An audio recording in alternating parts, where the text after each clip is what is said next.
Hello, everybody. Welcome to Unscripted Access, episode 164, here on the Gamer Access. I am your host for this episode, Mr. Anthony Ta, joined by Sir John Macaluso. What's up, guys? And Lord Vermilion Milan. What up? So, John is here, but unfortunately, winter has hit Reno pretty hard, I'll put it that way. And Brendan I'm battling a damn cold. It sucks. Yeah, I caught 2 already, which is twice the norm for the season. It's awful, and I'm sorry you had to go through it. Yeah, being sick is terrible. You think you don't have to go to work, but at the same time you can't do anything fun either because you just feel miserable all day. Sucks. And Brendan just had some Hawaiian barbecue that I probably should have one day. It is awesome. It's some good stuff. We did have some at E3. That was actually pretty good. Yeah, man. That was good. Yeah. Yeah, I was also extremely wary because that was also the second meal I ate after the food poisoning. That sucked. So I was sitting there just be like, I hope I don't die eating this. I hope I don't die, because let me tell you, having a whole night of food poisoning was terrible. But anyways, moving on to more cheerful topics. Video games. So Woo! Video games. Yeah, so So- we'll count this as news. The news is Street Fighter V is out. The news also is Street Fighter V isn't working correctly. Because It's an incomplete Street Fighter.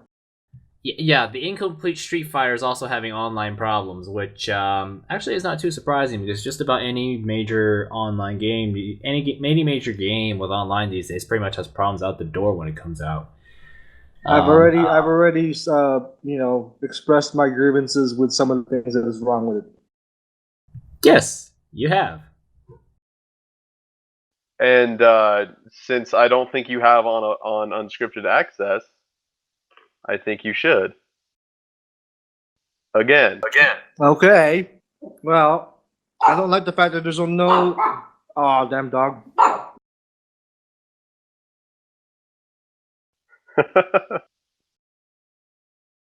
That's what happens when you have a dog in the house. Anyway, go ahead, John. You say it first while I'm tracking this dog here. Well, I'm not. There's such a lack of content. Anthony, have you had a chance to play it at all yet? So what happened is that we did 60-minute access of the game, filmed it today with Bremen, and I looked at it and so there's no arcade mode. Challenge mode is coming one day. The story mode is laughably pathetic and easy. The tutorials suck. I see all those things. I'm like, this doesn't sound like a fighting game for any new person to come in. They just basically say, here's a little instruction booklet, and they throw you into the fire. And then there's not much to do in the fire because you either go online to get your ass kicked, or you play the easy peasy story mode that only has 4 fights per character. Exactly. Featuring questionable quality artwork. Well, it's it's like what you said. When you first start the game, you boot it up, you load it up and everything. The first thing it tells you is you put you through this, the first animation, you're like, oh, cool, it's, Ryu and Ken, and they're master, and they're talking, and then it's newbie tutorial. And then you play the game, you're like, all right, cool, I can get my practice on. But if you're new to the game, which is, what they're assuming, that's why they put that on there, that you don't get a chance to actually really practice the characters that you have to learn. Usually you go to arcade mode, you get a feel for your character there, you get play against an opponent, not a real person yet, because you want to be able to learn the character. Well, you can't do that because you're forced to go to online now and start fighting people there. Even then, you try the story mode, which is only 1 round per freaking fight, and it's only 4 rounds or 4 fights. Yeah. And it's so short. It's ridiculous. Want to chime in on that? How short it is? Lack of fighting 5. Yeah. Yeah, Yeah. because like even like a game like Dead or Alive or Tekken or any other fighting game that I know of, you can go to versus and still fight the computer. But in this one, nope, you're forced to fight player two. It's like, dude, come on, I want to get some kind of practice going, you know? Yeah, this is definitely. I don't. Yeah, this is not like the best launch for a Street Fighter game. And I'm I just like sitting here and it's like, why do you guys put it down? Like this game could come out in March and still be okay. So you know, I don't know, more features can be put in. Or oh, I yeah, shouldn't but say that's more. gonna be DLCs now. I wouldn't say more features. I'd say so. You know, features get finished and put in. I should say. Yeah, well, they claim it's gonna be DLCs. I'm not saying the game is awful. I'm just saying, I'm just saying what's wrong with it right now because they put it out so early. Um, the downloadable content is extra characters or whatever. That's fine. But you're gonna make a arcade mode or whatever campaign mode a DLC when you could have had that originally in the game itself already. That's just dumb. Oh man, DLC. There are games that come out and they're not like 100% finished, but that they finish the game via patches. And then there are the ones that feel like they release a game that doesn't feel finished and they try to sell the finished bits as DLC. Well, that's why it says on Street Fighter when you install it, it's like Street Fighter version .1 or something like that. I'm like, are you serious? Point We're gonna have one? this again? Yeah, something like that. Street Fighter version 0.1 or something like that. That doesn't sound right at all. You don't do that. Well, I'm just saying what I saw. I think I might have seen that when I first installed the game. But anyway, the other thing I have a problem with is it's a great fighting game. I admit that, but I have a problem with they spoil you from the last Street Fighter, with Street Fighter 4. They spoil you with, hey, you have two different specials to choose from, and then now we make a new one, and you only have one now. Okay. It's Yeah. Yeah. So it basically feels like here's a new Street Fighter that feels less than the old one. exactly like Zangief. They took away like a certain move that Zangief has, that thing where he slaps the fireballs and stuff. They took that away, so it's harder for you to even get close to opponents. Even if you say like, well, he has this tornado one where he sucks you in. Yeah, but I gotta waste a bar just to get to do it.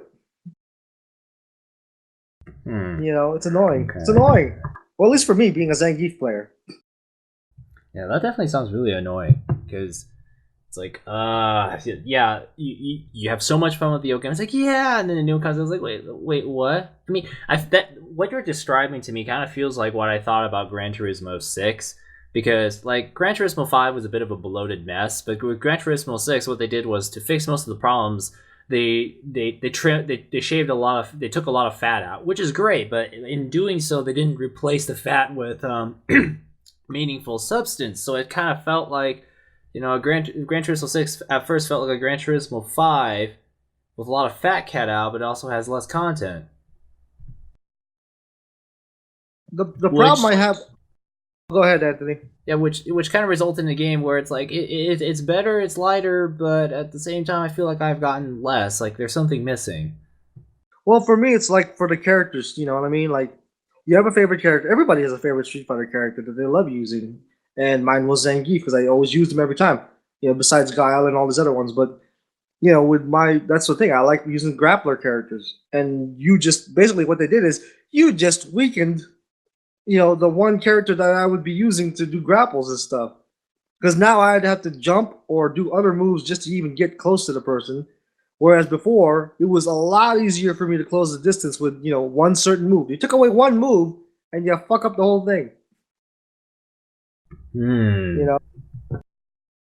It's annoying, bro. At least for, like I said, for me, it's annoying. Maybe there's actual Street Fighter, players out there that probably agree with me, or just say, well, maybe there's a different way you could do it. But you know what? For me, I play aggressively when I play Zangief. I really go at the opponents with. I don't just wait. So you know what I mean? Like, I thought they're supposed to cater to like the fighting. You know what I mean? People who like playing fighting games, and you're able to like make your own way of how you fight. Well, I can't do it that way now because I got to go by whatever rules they put in there. Yeah, I noticed like maybe with fighting games, when it comes to adjusting characters, you have to be like extremely careful with what you touch and tweak or change because it's like even the slightest tweak can like upset the whole game even. Yeah, that's freaking true, dude. Because Yeah. science. Because science, we're gonna find the most, brutal way, the easiest yet most efficient, quickest, brutal way to win. It's science. But I like the one that I like that they did change on some characters, not all of them, is the charge up characters. Like Vega, I like that they made his moves not a charge up anymore, especially his freaking special. Dear God, that was so hard to do. And this one it's easier for me to link that move or whatever. But again, I only have one special move to finish you off with, and I have the rest as V gauge moves, which are like you know. Yeah, this is why I stand till this day. I still stand by my belief that what I still like King of Fighters because at least there I can, if I play and I want to be fancy or I want to be, I want to do some cool moves, I can finish them off in different ways because you know why? They have 2 or 3 specials I could use.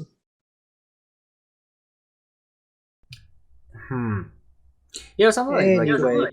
what? No, I'm just saying, yeah, anyway. Yeah. Street. I'm getting the feeling that the general opinion of Street Fighter V right now is it is good or kind of good, but there's not enough, and opinions about how things have changed are mixed so far.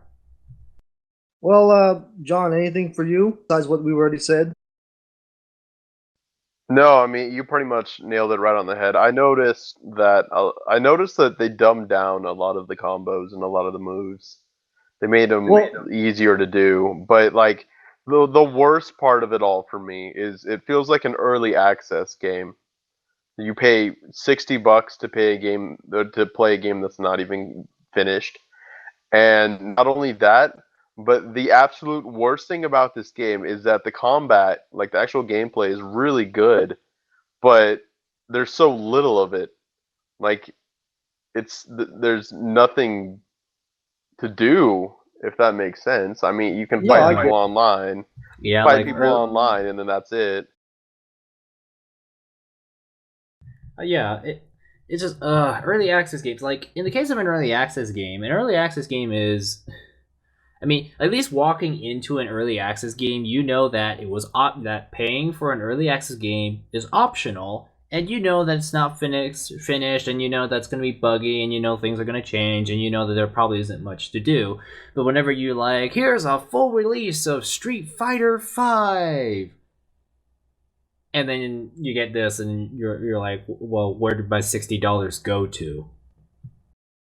This is what I got hyped and paid $60 for. Well, let me give you an example. Let me give you an example. Like my brother bought. Thankfully, my brother's the one who bought Street Fighter V. I played it for a couple minutes or an hour or so, just practicing the characters, and then I was like, okay, well, we can play online. I can do story mode, which only freaking. By the way, do story mode, you're done in freaking minutes. It doesn't even take that long to finish any stories from each one of those characters. And then after that, you're like, okay, so training, online, survival, what now? Whereas before you can go, well, I don't feel like going online. Let me just play arcade first, and then I'll just, get myself warmed up, get to learn more of my characters. No, you can't do that because they force you to go online. I feel like if people get angry enough, they will patch arcade mode in. Yeah. And then come out and say, we really apologize. We care about the community. We are passionate about our work. Okay, here's arcade mode. Please don't kill us. Yeah, okay.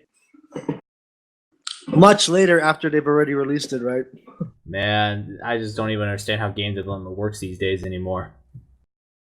It's like you're buying, part 1 of Street Fighter V. Part 2 will come later, and then Super Street Fighter V will be part 3.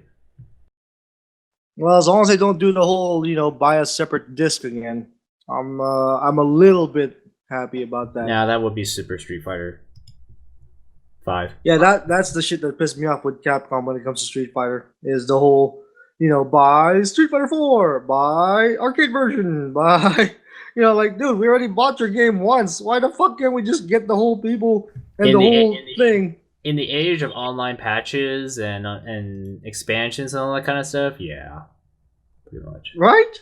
Yeah. Is it really that hard to do?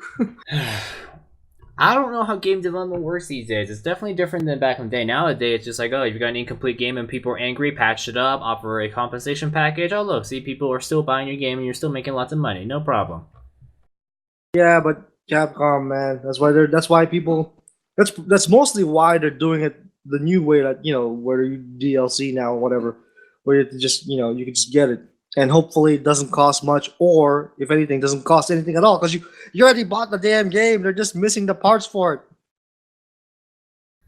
Yeah, we're gonna have to see what happens because, man, this kind of stuff you just keep hearing more and more of in the game industry. It's just not good. Yeah, I will be pissed if they say, well, here's the campaign mode and arcade mode, which only costs $9.99. I'm like, no, fuck you. I bought your fucking $60 game. Give it to me for free.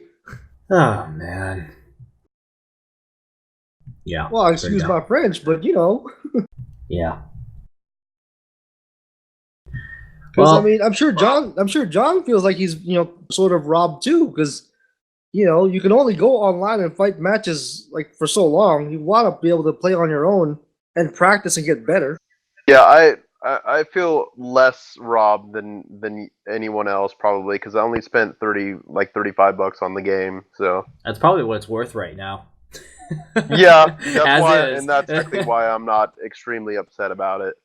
Yeah, that's probably what it's worth right now. $35. Okay. Yeah, he bought half a game for half a game.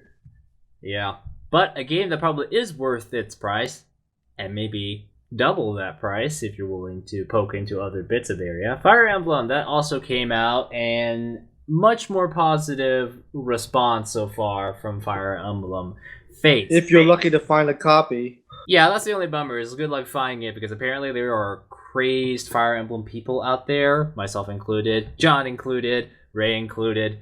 Yeah, Fire Emblem. One of Nintendo's most famous franchises at this point, crazy enough, even though it wasn't like that 10 years ago. So, Fire Emblem Fates. John, you've played much more of this game. Tell me. Okay, well, yeah, I'm also going to end up reviewing it, so I'm going to be really cautious about how I go about it. But it's a lot of fun, and you should buy it. Cool. That's it? That's your freaking... Well, if you guys have a question, I can answer it. But if you want a broad, like, if you want to know really what I think, I don't want to give it all away yet. Right. Well, I mean, like, how fun is it for you right now? I mean, is there any changes? What?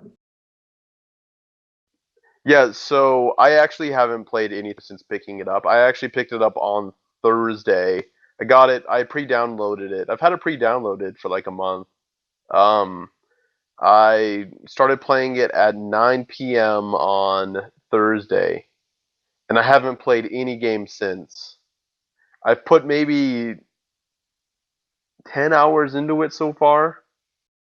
So my idea of the gameplay is it's kind of like Shining Force, isn't it? Or have you played Shining Force? Familiar with it? Well, Breb, the gameplay is like Fire Emblem. Yeah, it's like Shining Force from back then. I get it. I mean, it's like Fire Emblem. Yes, I got you. Fire Emblem. As in it is the definitive strategy RPG. It is, yeah. So it it's really like is. Arc the Lad, right? No, Yeah, like Fire Emblem. Like, you can't really say that it plays like another game because it is the strategy RPG. All right. Brem, I think, have you ever played Awakening, Brem? No, enlighten me. I think you'll really, really, really like Fire Emblem Fates a lot because, for one, I think you'll really like its style. It's the anime art style, the amazingly drawn cutscenes that are kind of like cell shaded. And there's some Not hot chicks. I saw that one too. well, yeah, of Oh, course, it's shit. anime.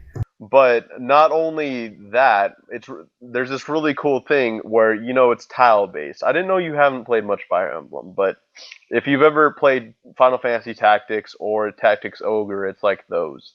It's like on a grid based. Yeah, I know that's why I said Shining Force, which you guys aren't familiar with, but I remember playing Shining Force. I do. Well, it's like Fire Emblem. I want to put the It's like- disclaimer out there that a lot of games you have played I have never heard of. Dude, that was like Sega Saturn game. Yes, I wasn't old enough to remember anything Sega Saturn. No, you suck. Yeah, I know. Oh man, yeah, it sucks that I'm like stuck in the age of the Nintendo 64, PlayStation 2, Dreamcast, GameCube days instead of stuff that when I was like 3 years old. I know the Dreamcast, but I don't remember. I don't like the Saturn. Just wasn't there.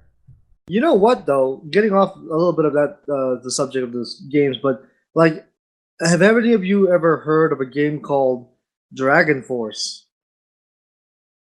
I Sega feel Saturn. I feel like I heard that name. Yes. That is a very popular game because it was fun. I wouldn't say it's like Fire Emblem or anything like that. It was a new take on, or a different take on, like RPG strategy type. Because you had to protect your castles while you were on missions and stuff. It was pretty cool. Anyway, going back to Fire Emblem. Fire Emblem is like nowadays it is pretty. I don't know of any other turn-based like strategy RPGs out there. It's a really niche genre as it is, but Fire Emblem's like the only one left that has had considerable success. And even Fire Emblem was about to die when they pretty much did the DS remake, and I'm not joking. Like I read this on a wiki, so I don't know if it's true or not. But Awakening was supposed to be the final Fire Emblem game. There would be no more after that. Oh, really? Fire Emblem Awakening was going to be the last Fire Emblem game, the last fully new Fire Emblem game they would ever make. That was the original plan, and well, we all know what happened after that. So it's kind of like the Final Fantasy story, because remember that's how Final Fantasy was back then. That's why it was named Final Fantasy. It's not like the Final Fantasy story, because unlike Final Fantasy, which started out as just a project to say this is going to be our last game, Fire Emblem Awakening had a long line, but it's like the genre was slowly dying because people would rather go play stuff like shooters and Fallout. They would rather play those games. They don't want to sit down and play a game like chess, which is kind of what a strategy RPG is like. It's like playing chess, but even more complicated. So, Awakening was going to be the final one because at that point Fire Emblem was dying. Radiant Dawn didn't sell very well. The DS remakes, nobody bought it in America. I thought Fire Emblem was dead in America, with the exception of Smash. Awakening came out, and everyone bought it. Everyone bought it, and surprise success. You couldn't find it anywhere for a long time, and then Nintendo was like, "Whoa!" And then they were like, "So, Fire Emblem Awakening. What did you thought could be better?" And so many people said story. So that's how Fates happened. Much emphasis on story. Well, I was talking to John earlier, and we had this conversation just a few minutes ago, actually, about the Fire Emblem being sold out everywhere. I'm like, this is kind of like Monster Hunter, man. We had, Monster Hunter surprisingly was popular. Me and my brothers were surprised. I'm like, man, for the longest time we've been like, oh, we could just buy this anywhere, normally. But then we came out, and then we tried to find an extra copy, and dude, finding an extra copy was a chore. Which, funny enough, Fire Emblem is the only franchise that I can ever remember in my entire life where I would drive around the entire city hunting down for one.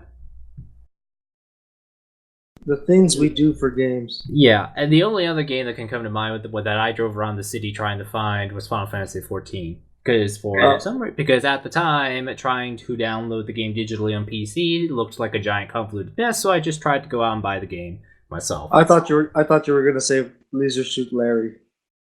No. But anyways, yeah, Fire Emblem Fates. So I got it I couldn't play it until Saturday at midnight, and I'm only 2 hours in. You could really tell this game has a lot of emphasis on its presentation, because during the opening sequence, you notice the title roll at the bottom screen is all these studios and groups are getting involved to make story happen. Hey, here's my question: why don't they put this out for freaking like Nintendo Wii, like a big console, not just which I also read on a wiki. Wouldn't be profitable. They would have to sell 700,000 of those copies to make their money back, which I think they could do, because let's be honest, look at it right now; it's sold out everywhere. Yeah, it's like, you look at it, it's like people, like Nintendo fans are crazed about Fire Emblem. I think they will be crazed enough to buy it for their Wii U. Because because if you can do a project like Hyrule Warriors, I'm sure you can do a project like a Fire Emblem game. Well, remember what you were saying back then about Nintendo not being smart enough to make money off a good profit? Well, at least this time they stocked up enough on the game. They just didn't stock up on any special editions. Ugh. I know. I wanted that art book, but no, you had to sell it all out. I was really stupid because I saw it available and I'm like, I can wait a little bit, but then apparently that was a bad idea because it was gone by early December. So they're not gonna put out any more? Is that what you guys are saying? The game's already out. I don't think they'll do that. Because then you'll just piss even more people off, because they'll be like, what? I just bought my game, it has my save on it, and now you want me to get rid of that, start over, just so I can get an art book. No, screw that. Well, no, I mean, that's how I feel. I have the game now, but if they put out the special edition, then I'll be like, oh crap, I have to buy it again. Sounds like Street Fighter. So I own 2 copies of Birth right now. Well, no. What I mean is, like, just sell the art book separately or something. I don't really even know if they're gonna do that. Like, they never Why not when they know they're gonna make money off of it? Because there aren't enough Fire Emblem. Like, here's the thing. Like you think Fire Emblem's super awesome. That's because hey, my group of friends are all gamers. That's true and all, but it's not like Zelda art book crazy, or Final Fantasy art book crazy, or World of Warcraft Chronicles art book crazy. They could sell it separately. They could sell it separately, but I don't think it would move very much.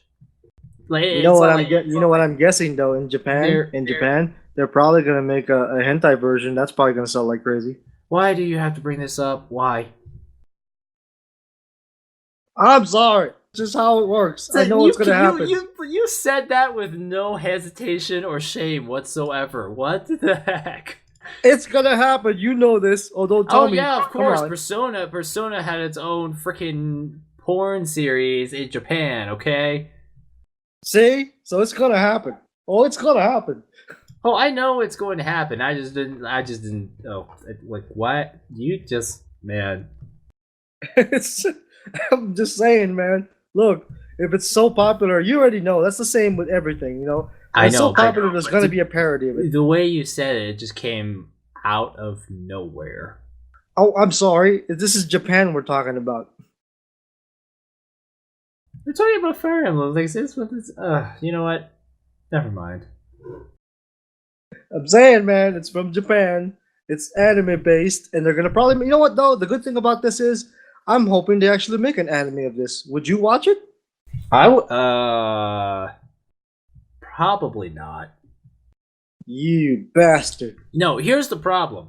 It's like Fire Emblem has its own unique style with its own awkward animation, all that kind of stuff. But the reason why I don't think I would trust myself to watch it is because Fire Emblem has been never good at storytelling. And so this is what Fates is supposed to take care of. Fates is about, establishing story. The major pitch of this game is story. Look at all these students we got. You got 3 versions of this game based on like critical decision of which family you support, and that kind of stuff. And so far seeing 2 hours of it, I'm sitting down and I'm thinking, this story sounds really awesome in theory, but at the same time, it still has some of that really signature Fire Emblem cheesiness. How about you, John? What say you? on your experience with the first part of it. About yeah, sorry about that. About the story or just the game in general? The story. I dig it. I'm interested in what's happening, and there's a lot of shit happening.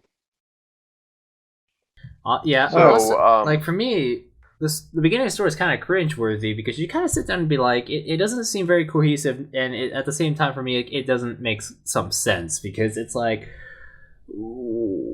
how can this guy, like for example, I would sit down and I would ask myself, how can this guy be so naive and so ideological and like such a perfect model boy when he was raised by this kind of group or whatever. Like I would ask myself questions like that. It seems a little but the whacked. game answers that. I know the game does answer that, but at the same time it was like at the beginning. I'm only like an hour and a half in. So but it was still like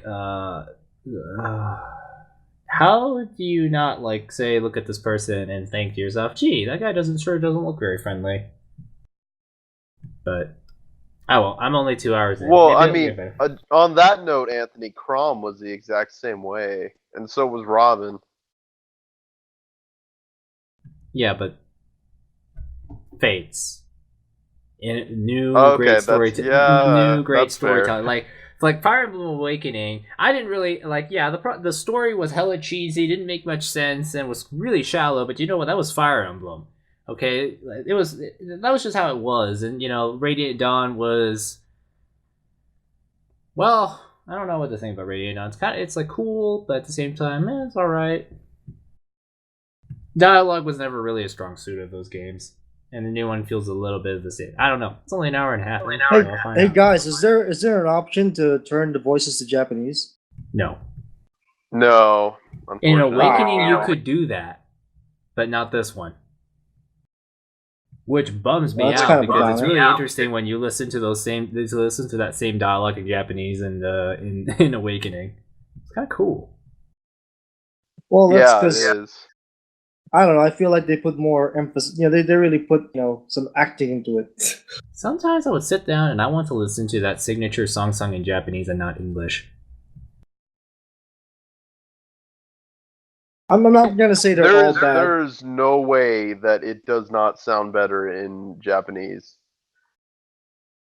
Huh? Like just the sound of the song, just the music and the rhythm of it sounds like it were made for Japanese because it sounds a little out of place in English. Well, the composer is Japanese and wrote it for a Japanese singer, so. Well, I mean, I'm trying to agree with you.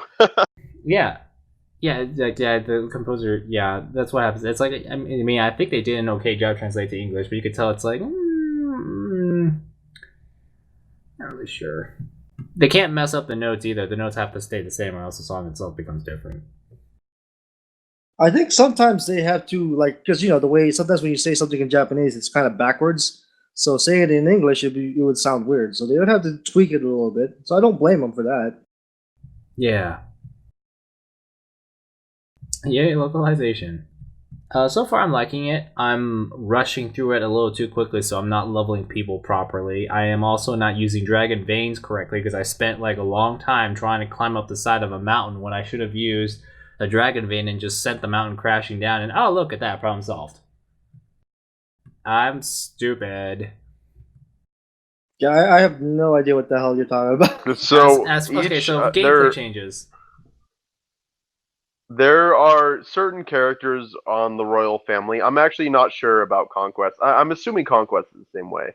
But there are certain members of the royal family who can activate tiles on the game on the field of battle called Dragon Veins. And when you activate it with said characters, it changes the battlefield in certain ways. Like, Anthony, were you just describing that snow level where you can melt the mountains away? Were there levels that can melt the mountains away? Yeah, there's a level where you're in the tundra and you can melt the mountains away, and I If you're think talking that's about what I like thought that's what you were talking about. yeah, if it's like really early in the game, yeah, it was melting all the ice away. I forgot to check the ground for dragon veins, and I was wondering why it was so hard for me to get through or walk more than a square at once. Yeah, so you can melt ice away, you can turn sand into planes, which is really helpful because it helps you move around faster. You can change land into like pits full of traps and stuff like that. You can turn water into ice. A lot of cool stuff, and it changes the battlefield. Not only does it change how the enemy army reacts, but changes how you have to move around because there are some things that you can do that can actually harm yourself more than if you hadn't have done it. So heads up on that, Anthony. Yay! Other gameplay changes, more weapons. A lot of weapons. Let's just say it's getting it like an hour and a half in. I'm kind of a little overwhelmed by the number of weapons because now it's not like the old days where it was like, okay, swords beat lances, lances beat axes, and axes beat swords. Or did I get that wrong? Anyways, it was like rock paper scissors. It was basically so swords had an advantage on people with lances and that kind of stuff. Now it's like weapons are now classified under colors because there's now a lot more weapons. So you have like swords, you have clubs now, and I'm looking at this stuff and I'm like, yeah, what? But that's just kind of how Fire Emblem always was. It was just kind of overwhelming because of all the amount of thinking and numbers and all the kind of stuff you have to think about. Man. Also, classes. Classes. I did not see many classes yet. Well, I don't remember having a ninja in Awakening at all. If I did, I never ever used them. Well, I noticed by looking at the pictures for me, isn't like one family supposedly like more Asian samurai type, the other one's like a medieval knights looking thing. No, one side is definitely quite it is like quite like traditional way back in the day. I don't know what the time period is called, but it's kind of like the medieval equivalent of the Japanese time period, whatever that's called. And the other side is a really kind of like dark, cloudy, purple, kind of like sort of like more of an oppressive atmosphere, and that is like your giant, heavily fortified stone castle. It's the difference between East and West. The Norse are the West, and then I can't remember the other clan, but they're the East. Are the Ku Klux? No, they're the South. God damn it, Bremen. Let's see, other changes they made. What am I trying to think of, really? Oh, I don't know if you've gotten there, Anthony, but the base building. Right, so that part, it's named after your character. So if you named your character something highly interesting, it will be called Fort whatever the name is. So if your character is named Bronson, it will be called Fort Bronson. So you better be careful when you pick your character's name unless you want to create a laughingstock of a fort. Well, you can change it. Okay, cool. But yeah, you build your fort. So far, the only building I placed is a weapon shop, and I've walked around, fed the pet dragon, who is really adorable. The thing is so cute. So you could like have a character named Thunderpuss, and you'd have Fort Thunderpuss? It would say that if the game takes your name, yes.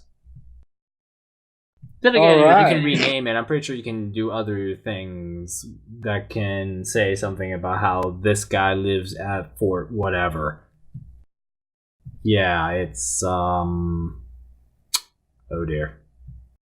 Anyways, I mean, hey, look, you're the one playing it. I mean, you're the only one's gonna see it anyway.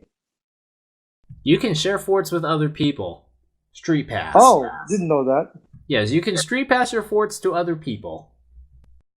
So much greater use of street pass this time. I haven't street passed with anyone yet, and my fort looks laughably dumb. So Well, yet.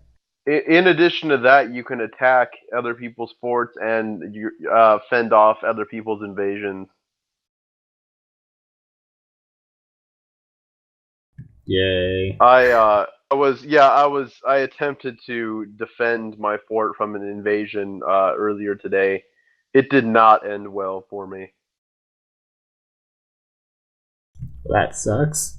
Dang, I better watch out. But expect me to attempt to attack both of your forts. Oh, great. Now that you've given me the heads up, I'll be sure to fortify it and play the game excessively to make sure that if you even dare to touch my fort, I will crush your army, then go and crush your fort. That's what I like to hear. See, this is what we need amongst TGA staff. We need death rivalries and make rivalries pillaging. Make great things. Pillaging, yeah. We're just gonna have a pillage circle. I'll pillage Ray pillages Bremen attempts, like Bremen pillages you and you pillage me, so goods get distributed around the circle. Imagine that if we did that with FOBs and Metal Gear. That would have been so screwed. Then we would just have been in a kidnapping fest to see who can kidnap the best soldiers the fastest and the quickest and with the most numbers. Anyways, kidnapping fest. Yeah, full-time extract all the soldiers. Abduct soldiers, and soldiers go around just thinking, why am I changing companies every 5 minutes? Anyways, but yeah, Fire Emblem Fates, kind of early for me still. I like it so far. It's got me to use my 3DS. Yeah. Okay, so news. That's what the show's about. Wait. Say it the other way too, because even though we have that one show, just say it that way. Can I just? Okay, fine. And now the news: Mass Effect Andromeda writer at BioWare. He's not BioWare. He's moved on to Bungie. Guy's name is Chris Schlef. Excuse me for the bad pronunciation. Yeah, so he's the guy who wrote Andromeda, lead writer of Andromeda. He's now moved on to Bungie to work on Destiny. So wait a minute. So they're bringing out a new game called Mass Effect Andromeda, and it so happens the guy who freaking made the story for the game is like, yeah, I'm going. I don't know what to think about it. Part of me is just like, this thing is supposed to be a new trilogy, right? Is it? Is it supposed to be a new trilogy, or is it its own standout thing? Because if it's a new trilogy and your lead writer leaves, it's going to be like you've got a new trilogy written by 7 or 8 different people. That's kind of worrying. Yeah. Because normally when you think about how a person writes a book or writes a movie script, you usually have like a very small team of people. You don't normally have 8 different people write on a series over time. Yeah, I'm kind of scared now because of that news. Because, we could possibly have had a better Mass Effect this year, or we could possibly have a bad one again. According to this guy's record, before he worked at BioWare, he was a senior writer on Halo 4. Senior writer on Halo 4. Okay, you know what? I was thinking that, it's like, okay, this guy wrote Mass Effect, and BioWare is traditionally known for good stories, even though they're probably not as good as the old days. Alright, good stories. And then I look here, and it's like, he wrote Halo 4. Oh, that. Okay, well, maybe it's for the best. Oh man, he's now gonna go to Bungie, which is really strange because he's worked for 343, which is not really related to Bungie, and then he's worked in more sci-fi, and now he's going back to write stuff for Destiny. So I'm guessing if the Andromeda storyline is mediocre, I guess that could give us an indication of what the next major Destiny story could end up being like. Okay. Yeah. Anyways. Yeah, the guy left BioWare. The coincidence here is that it wasn't that too long ago that the Dragon Age writer left too.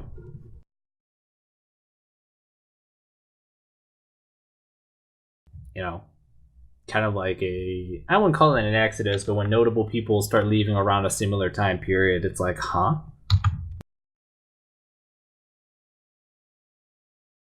Well, alright, what else you got, Anthony? Okay, next one I have is Activision. biggest publisher out there, or one of the biggest publishers out there, they have laid off employees. What? Yep. Let's see. They What didn't say for? how. They're- They didn't say how many people were laid off, and surprise, surprise. The layoffs are part of refocusing efforts and to better align with long-term priorities. Basically, the usual corporate BS. Could you call it affirmative activation? Ah. Yeah. Yeah, don't know what. Did it say they say Minnesota? So, like, what did this team do? Let's see. They're gonna.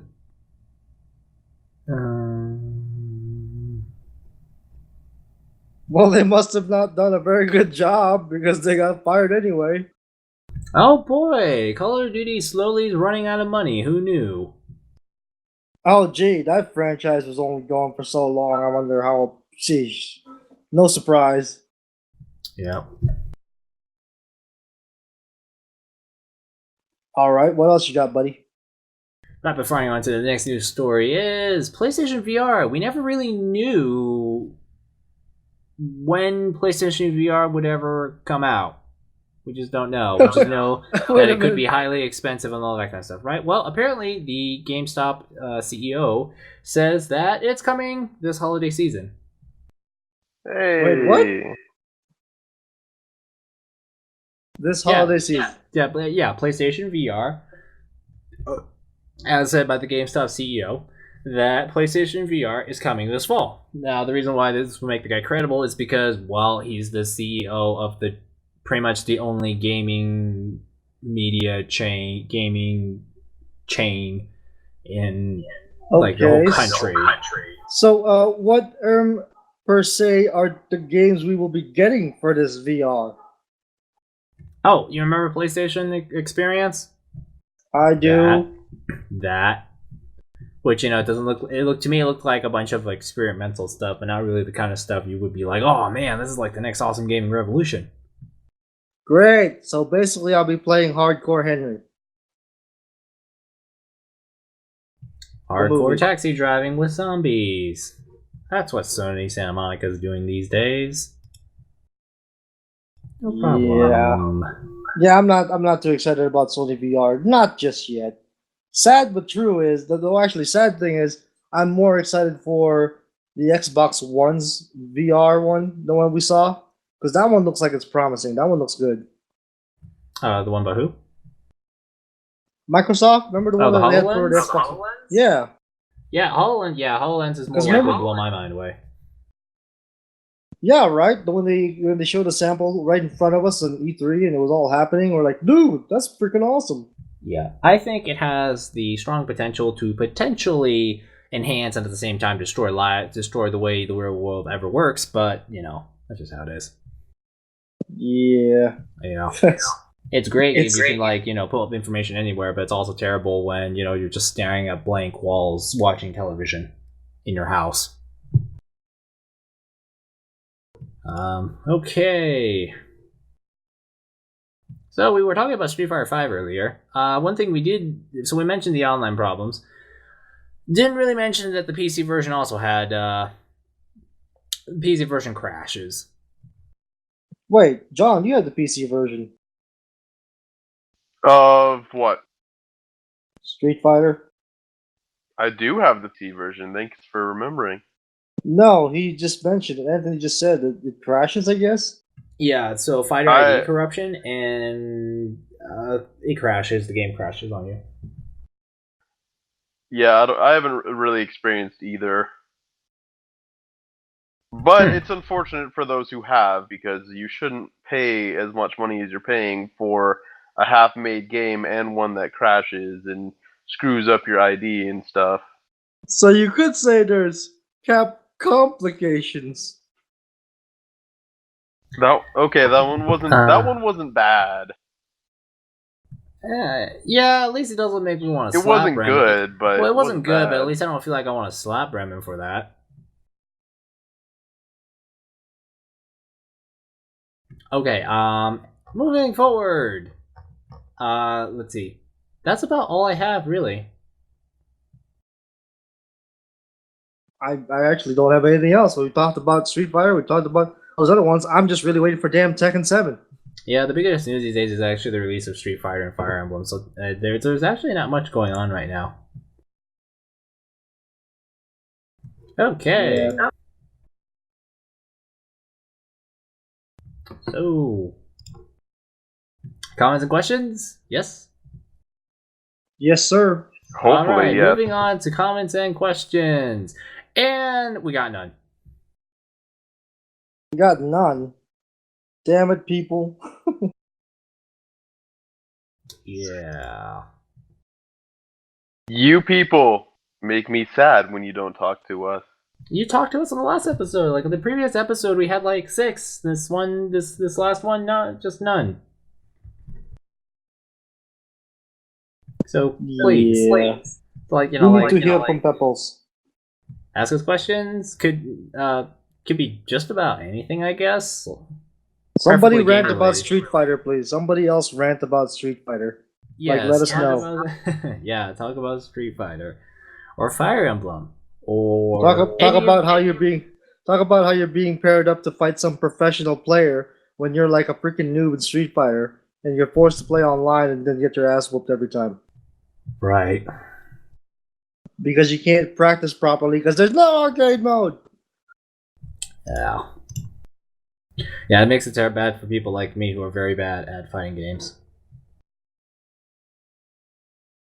It's just funny to me that they had, like I said, the beginning of the tutorial is like, this is how you move forward. This is how you block. Yeah. But yeah, like ask us any. You could almost pretty much almost ask us anything, really. So that'd be sweet. Yeah, you could ask me like, Okay. hey, Bremen, who's your favorite porn star? I don't know if that one I'm gonna allow, but okay. Well, is there anything else? Is there anything else, guys? Before we wrap this up, I have got nothing. Check out all of our stuff. Brem's back on comics, so check that out. Oh yeah, that's true. I do have that one. yes. All right, so here comes the pitch.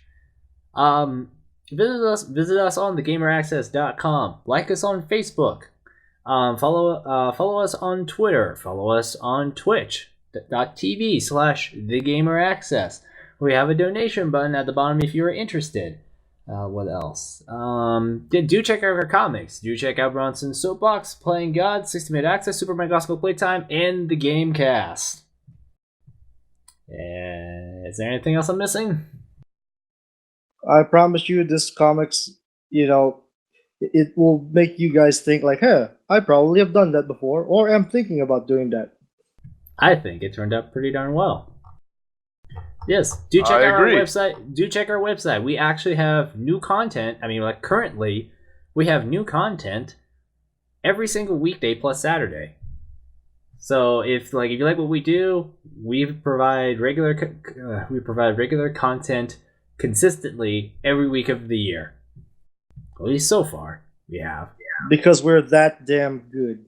Yes, our commitment. Oh yeah. Our commitment to you, viewers. All right, so that is episode number 164 of Unscripted Access. I'm Anthony Todd, joined by Bremen Milan and John Macaluso. We'll see you guys next week. Later. See you guys.